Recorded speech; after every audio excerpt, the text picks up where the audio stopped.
Baik, selanjutnya kita akan belajar mengenai teori persepsi visual. Teori persepsi visual ini seringkali digunakan dalam kajian DKV untuk mengkaji desain logo ataupun poster juga bisa. Nah, dengan memahami teori persepsi visual, selain Anda bisa mengkaji desain logo, sebenarnya Anda juga bisa menerapkan ini untuk mendesain logo. Maka logo Anda itu akan lebih memberikan efek yang mana bisa multi persepsi ya.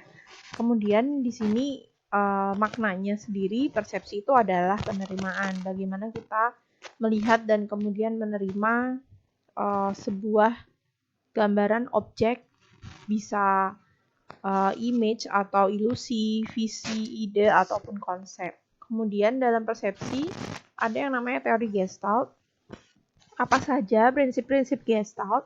Yang pertama itu adalah similarity atau kemiripan, kedua itu proximity atau kedekatan, ketiga multi-stability, yang keempat ada continuity atau kontinuitas, yang kelima closure atau penutup.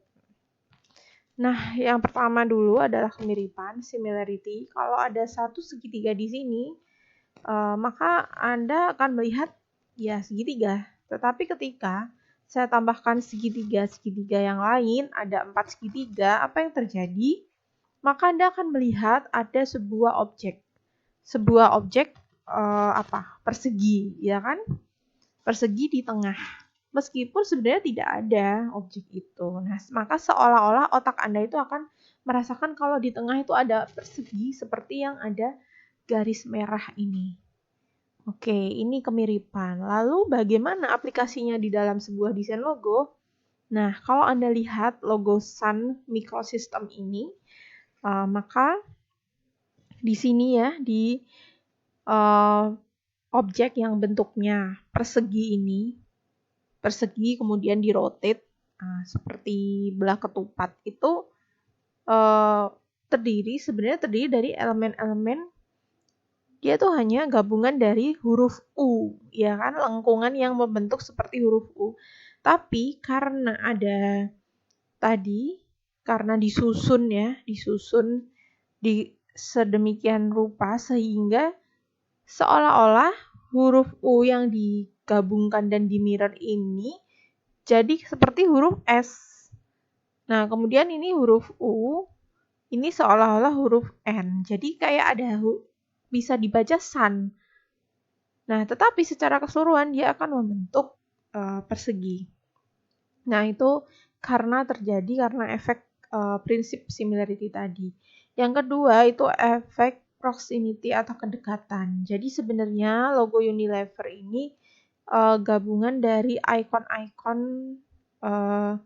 ya sekitar 20-an ya. Ini ikon ini merupakan core bisnisnya Unilever. Nah, apa yang terjadi ketika ada kedekatan, maka kedekatan ikon-ikon ini akan menjadikan terbentuknya huruf inisial U. Ya, sebagaimana dia logo dari Unilever, inisial U. Ada juga kedekatan juga dari IBM. Sebenarnya logo IBM ini hanya garis-garis, tetapi dia bisa membentuk huruf IBM. Kalau multi-stability, dia lebih ke apa yang terjadi ketika Anda melihat satu objek ini, maka akan ada dua persepsi. Mungkin ada yang melihat seperti vas, ada yang melihat seperti kedua orang yang sedang berhadapan, seperti ini. Ini namanya multi-stability. Dalam logo contohnya ada Spartan. Logo Spartan ini apa? Coba persepsi yang Anda lihat. Bisa jadi dia adalah logo yang bentuknya itu seperti orang main golf. Tapi bisa jadi dia adalah helm ya, kepala.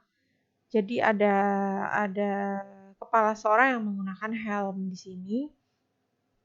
Nah, ini juga bisa seorang main golf dan di sini ini adalah efek kekuatannya. Dia ketika orang sedang main golf maka ini adalah energinya ya dari kekuatannya. Nah, selanjutnya adalah continuity.